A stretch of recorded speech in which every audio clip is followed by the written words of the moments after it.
आत्मनिर्भर और स्वावलंबन की चिंता से दूर आपने गांव की महिलाओं को अक्सर घर में काम करते ही देखा होगा। लेकिन समय बदला तो महिलाओं की सोच भी बदली। अब वे आत्मनिर्भर होकर अपने परिवार को ताकत देना चाहती हैं।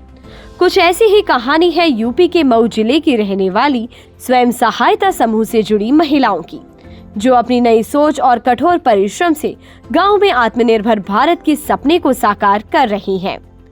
स्वयं सहायता समूह के माध्यम से ये महिलाएं न केवल आत्मनिर्भर बन रही हैं, बल्कि अपने अधिकारों को भी पहचान रही हैं।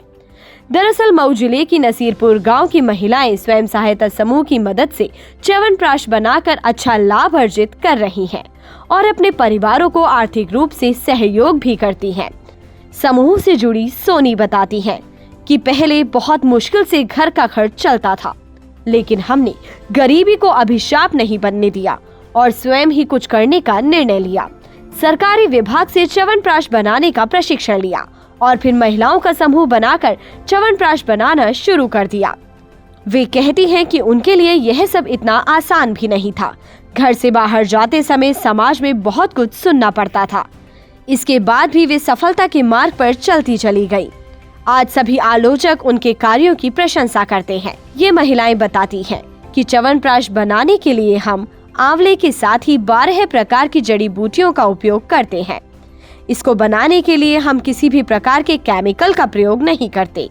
अच्छी गुणवत्ता के कारण प्रदेश के कई जिलों में हमारे च्यवनप्राश की भारी मांग है। इससे हमें अच्छी आय प्राप्त हो जाती है।